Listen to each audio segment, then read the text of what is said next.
Hello, everybody, and welcome to the Warmies for this March the 1st, coming to you live from the Sports Interaction Studio.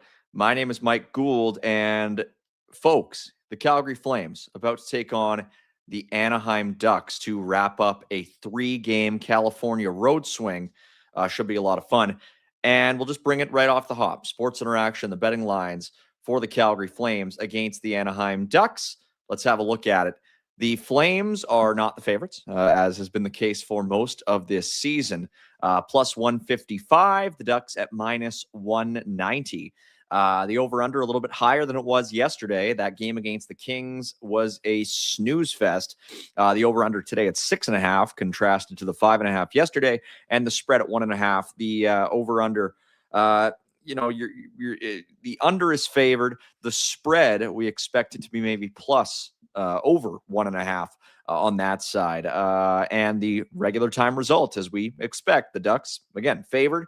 And this one not really expected to go to overtime. That one's at plus 310. We mentioned it yesterday, both on the Warmies and on the Afterburner, the Flames and the Ducks. It's a track record that actually favors the Flames. If you look at it, the last 10 games at the Honda Center between these two teams, Flames are 9-0-1 in their last 10 in Anaheim. This is only the second meeting of 4 this season between the Flames and the Ducks, and the Flames lost the first game in Calgary, 4-3 the final score. It was Anaheim, it was Beckett-Seneca dominating that game. As Jux JC says in the chat here, today's game is the Matvey Griddens against the Beckett-Senecas at the Honda Center in Anaheim, California. This is game 3 of 5 for the Calgary Flames prior to the 2026 trade deadline. And we've already seen a trade today, and it was a pretty minor one. It was the Minnesota Wild and Philadelphia Flyers hooking up. I think it was Boris Katchouk for, oh gosh, now I can't even remember who it was, heading to the Minnesota Wild. That shows you how minor of a trade it was. It has been a holding pattern, to say the least, with all these teams. Not a whole lot going on all weekend long.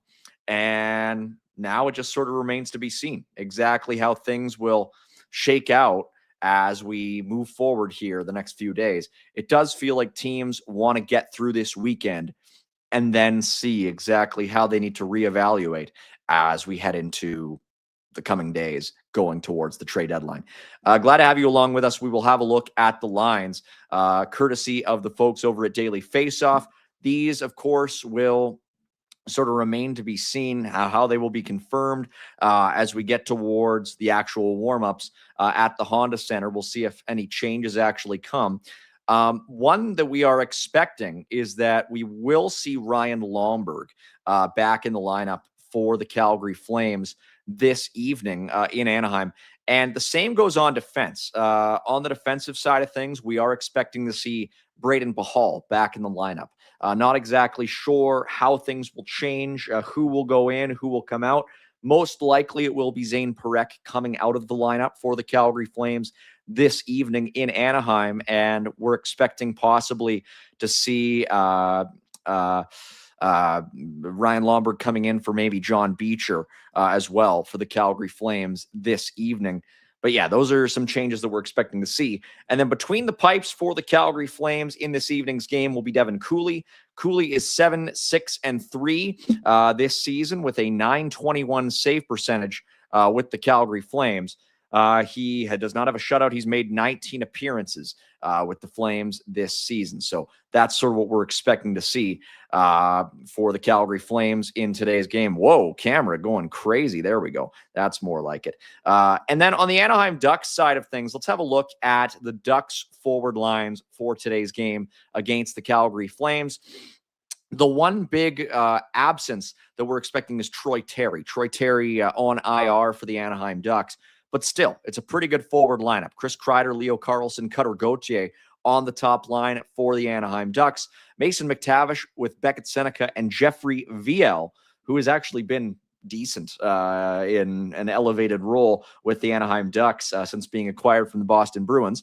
Ryan Poehling, who scored a highlight reel goal the other night, In on the third line with Alex Killorn and Jansen Harkins, and Tim Washi on the fourth line with Frankie Vetrano and Ross Johnston for the Anaheim Ducks. Let's have a look at the defensive pairings for Anaheim in today's game. Jackson Lacombe with Jacob Trouba, Olin Zellweger with Radko Gudas, and Pavel Mintyukov with Drew Helleson. On the back end for the Anaheim Ducks. Not a bad crew. And then between the pipes, we are expecting that it will be a matchup between Cooley and I think Lucas Dostal. Yeah, Dostal has been confirmed. He will get the nod between the pipes for the Ducks this evening. Dostal, the Czech, is 23-13-2 with an .895 save percentage in 40 games with the Ducks this season. Now, we mentioned it on the Warmies and on the Afterburner yesterday. Kind of a funny day, a funny slate of games in the NHL today, because the Flames Ducks going live at 6 p.m. local time here in Calgary, and it is the last of 6 games today in the NHL. Kind of a weird one. We've seen a number of games already go final today, some games that actually impact the lottery positioning at the bottom of the NHL standings. This one was a bit of a surprise. Chicago beating the Utah Mammoth 4-0 at the Delta Center in Salt Lake City. Utah's playoff positioning looking a little more tenuous after that one, but also the Blackhawks leapfrogging the Flames at the bottom of the NHL standings. The Hawks now with 55 points in 60 games this year.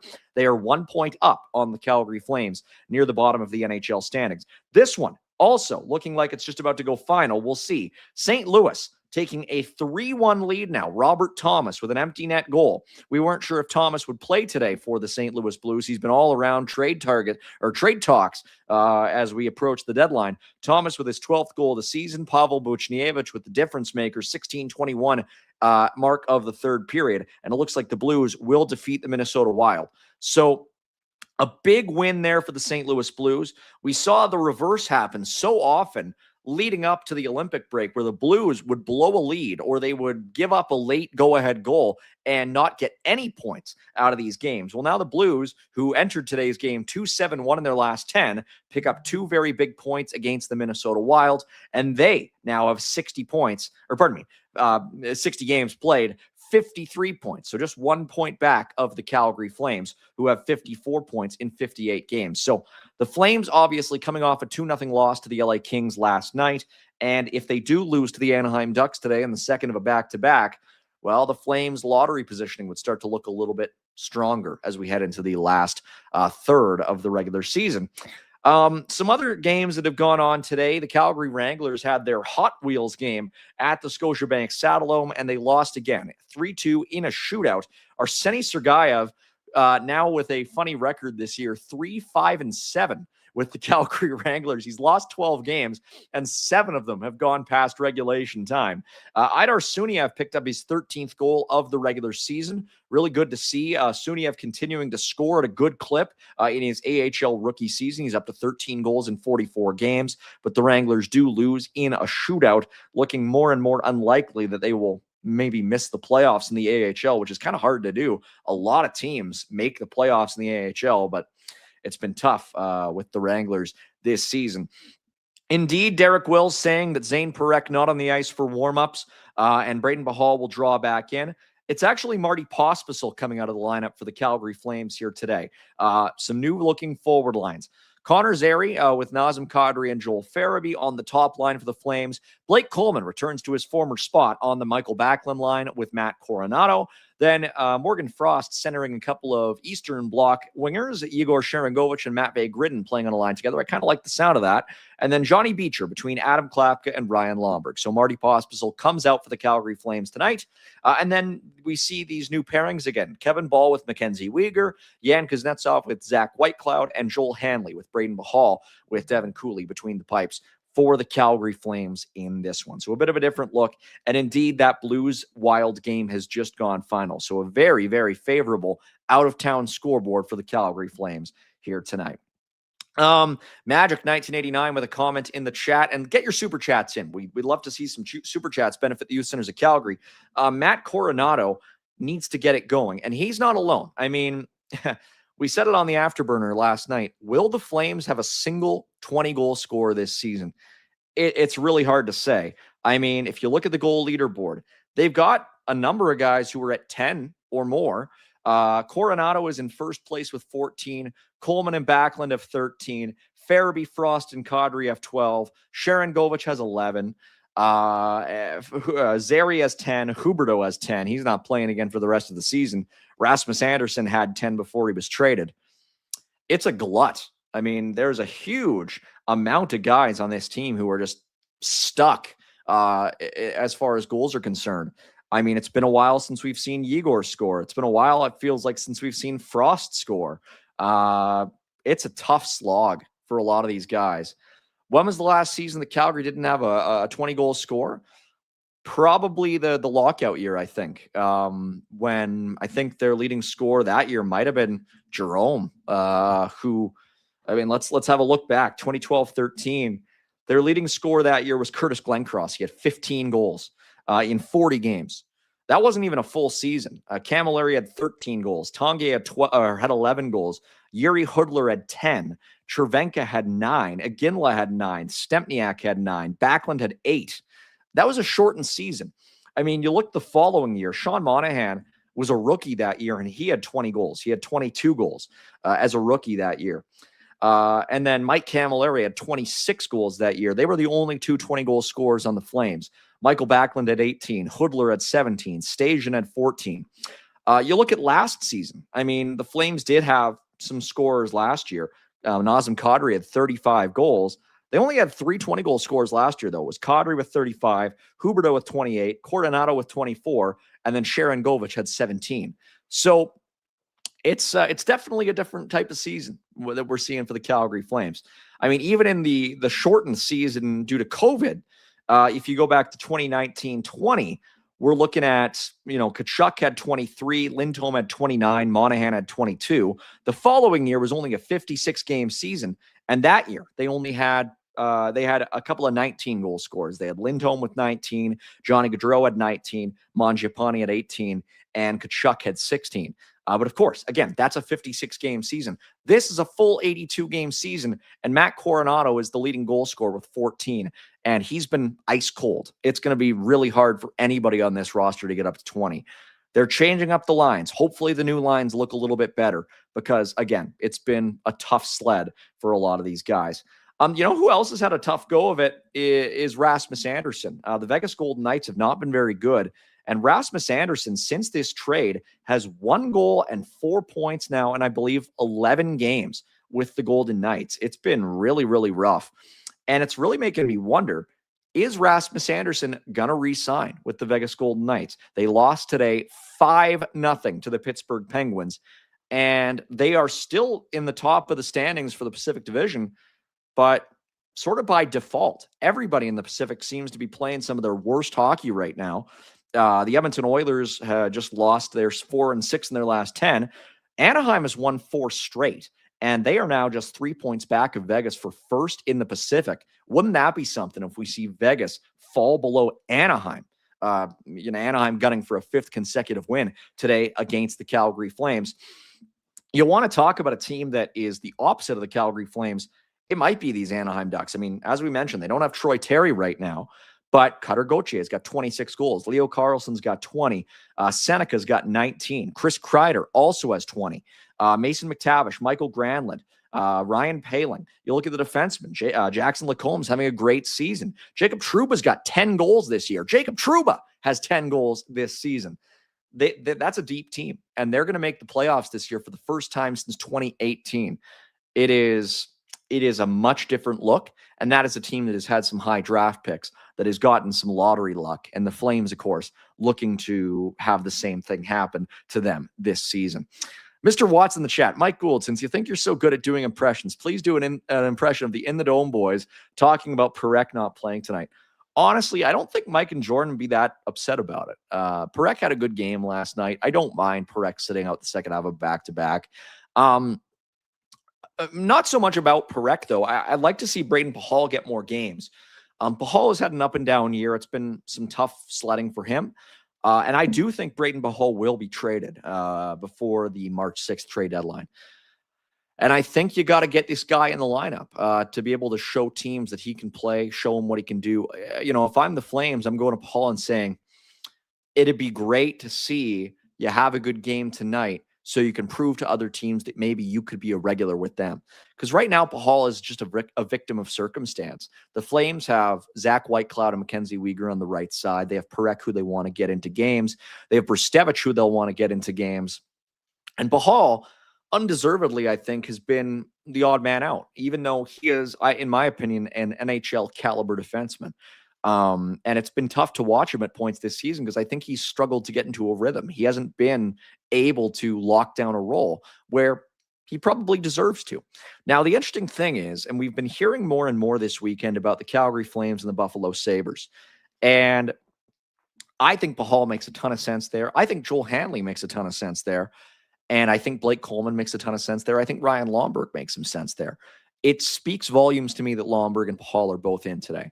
Because to me, they strike me as guys who I could see the Flames trading, as soon as they get home. We've made the connection a lot over the last few weeks about how the Flames don't typically make a lot of trades on the road. They like to have all their guys together at home, get the logistics all squared away. It's easier to make deals when you have everybody in the same room. And with Braden Pachal, with Joel Hanley, with Ryan Lomberg, with Blake Coleman, these are all guys who I expect to at least be in conversations between now and the trade deadline, and they're all in the lineup today. So that part of it is really interesting for me.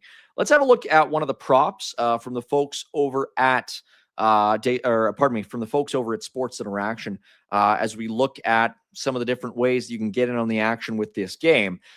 Pre-built same game parlay, looking at the Ducks winning the game and over under 6.5 goals, and Chris Kreider, the 20-goal man, as an anytime goal scorer. That one will pay you plus 400. Pretty solid odds there. Then on the anytime goal scorer beat, we got 4 Ducks, all with the top odds. Chris Kreider, Cutter Gauthier, Leo Carlson, and Beckett Seneca, with Nazem Kadri bringing up the rear at plus 230. Some solid little odds there that you can look at over at Sports Interaction, where every game is your game from puck drop to overtime. Bet with Canada's homegrown sportsbook. 19 plus, please play responsibly. Go to sportsinteraction.com/FlamesNation. It brings you closer to the action, and it is a trusted Canadian brand since 1997. This was interesting. DV8RIRL mentioning in the chat today, the Kings, they fired Jim Hiller, something that we all kind of saw coming, although maybe not after a win over the Calgary Flames. Hiller's last game as the head coach of the LA Kings, a 2-0 win over the Calgary Flames. I don't know if I think that the Toronto Maple Leafs will run to the phone. I don't necessarily know if that's a better fit for the Leafs than what they have right now with Craig Berube. But, I could see the Leafs making a change. I don't expect to see DJ Smith stick around as the full-time head coach of the LA Kings. He's sort of been brought in as the interim guy to, hold the fort in the meantime, as the Kings really nowhere near the final playoff spot in the Western Conference right now. It's an interesting move. It is an interesting time to make the move. I'm surprised Ken Holland didn't make it earlier. I'm surprised Holland hasn't gotten his guy in there before now. Al Grundau really wants me to talk about Andrew Mangiapane being on waivers today. It is true. Mangiapane, with only 7 goals on the year, is on waivers today. It's tough. A great player with Calgary when he was here. Was clearly declining by the time that the Flames traded him to the Washington Capitals for a second-round pick. I was surprised to see the Oilers make that signing. I thought it was I didn't really think it moved the needle much for them. I thought it was just sort of another version of Jeff Skinner for them, and it's exactly what has turned out to be the case. I don't know if anybody will pick him up. I expect the Oilers to trade him. I expect them to have to move a piece with him to get him off their books at $3.6 million a year for this year and next year. I would love to see Mangiapane end up somewhere like Columbus and just completely turn it around. I think the expectations on him have been too high. I think the role that he's been asked to play has not been suitable for him.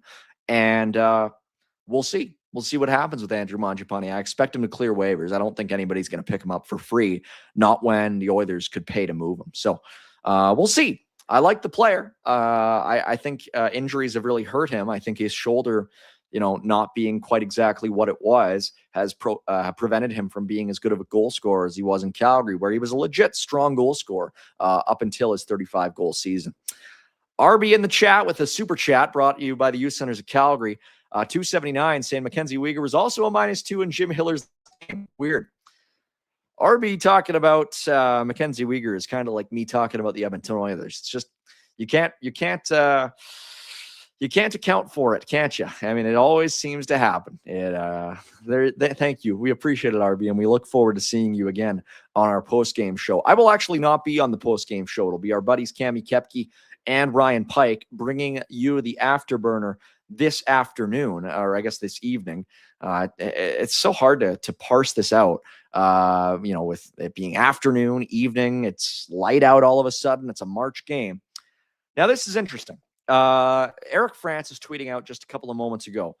3 members of Colorado's front office, including general manager Chris McFarland, assistant GM Kevin McDonald, and assistant to the GM Andrew Cogliano, all in attendance in Anaheim for tonight's Flames game. Craig Conroy is also at the game in Anaheim.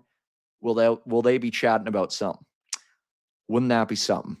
Eric Francis ending that tweet with an eyes emoji to really underscore the implications of why 3 members of Colorado's front office might be in Anaheim to watch Flames versus Ducks. And I'll just say it. I don't think they're there to watch Jackson Lacombe. I don't think they're there to watch Chris Kreider. My suspicion is they're there to watch Nazem Kadri.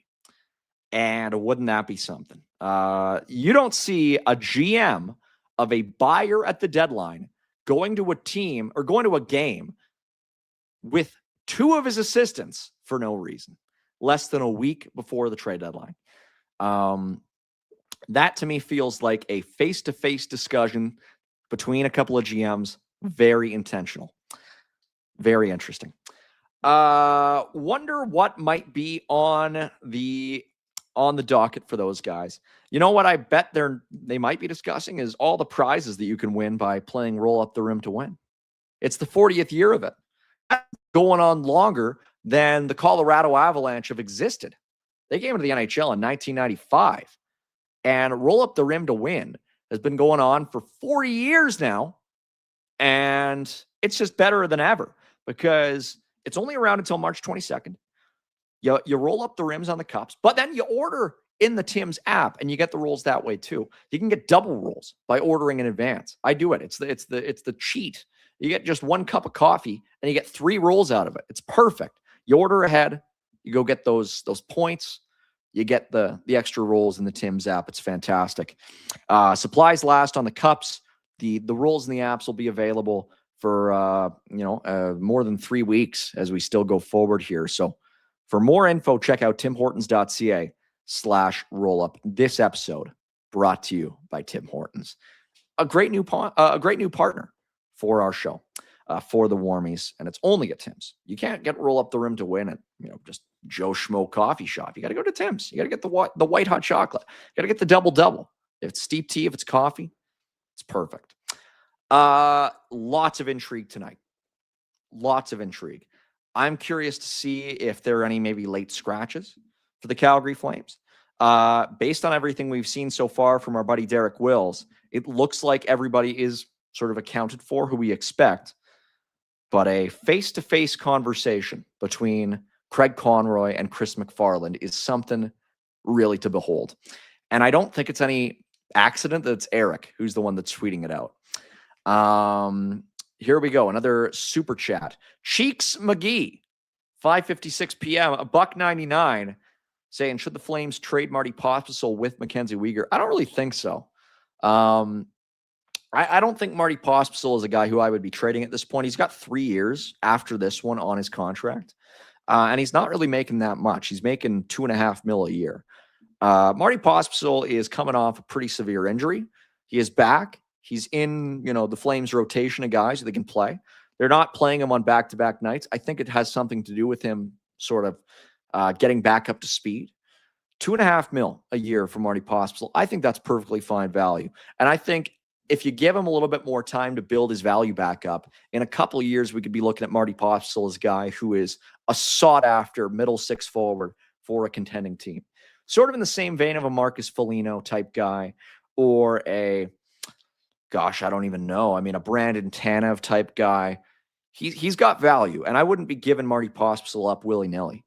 I would be looking at moving a guy like Ryan Lomberg and a guy maybe like Johnny Beecher to make room to bring Marty Pachal back in on a more regular basis. But I do think this is a load management type thing, similar with Zane Parekh, who has been sort of hobbled by injuries this season.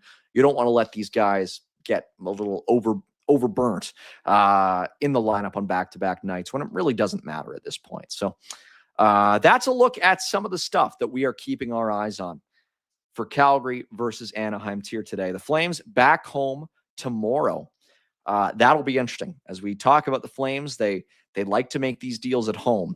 And I would be shocked if we're not hearing about some deals that are coming to fruition in the next 48 hours. And isn't that something? Colorado with 3 executives to watch today's game at the Honda Center in Anaheim. Flames Ducks about to go live from the Honda Center. Calgary is 9-0-1 in their last 10 against the Ducks in Anaheim. Will we see the Ducks pull one out today? Will the Flames get back in their winning ways after a loss to the LA Kings last night? Remains to be seen. Once again, my name is Mike Gould. For our producer, Michael, out east in Toronto, thank you to everybody in the chat with the super chats benefiting the youth centers of Calgary. Thank you to our partners, Tim Hortons and Sports Interaction. One more time, head over to sportsinteraction.com/FlamesNation. Every game is your game. Get on the action with parlay boosts, live betting, easy deposits, and payouts. 19 plus. Please play responsibly. Heavy E in the chat predicting that maybe Nas will score the first goal. I wonder if he knows that Colorado's executives are in the building tonight, maybe to watch him play. And we got a super chat just before we go. Arby with $6.99. Why did Pike try to compare Rhett to Uyghur? One was a solid 3 to 16 man, character player and high hockey IQ. The other is winning a green jacket. Arby, I think with all this super chat money, you could probably buy a Mackenzie Uyghur jersey. You know, I think that would be something that you would wear with pride, wouldn't it? We'll maybe hook you up with something. All these super chats. I mean, we gotta find something for Arby. It's overdue at this point. We appreciate the super chats, and we know the youth centers of Calgary do too. Uyghur, we'll have to figure something out. Thank you all for tuning in. Flames Ducks about to go live. Enjoy, and you've been watching the Warmies. Hey, buddies. Thanks for watching. We appreciate it. Also, if you could throw in a like and subscribe, it does help us out with what it is we are doing. And check out more at Flames.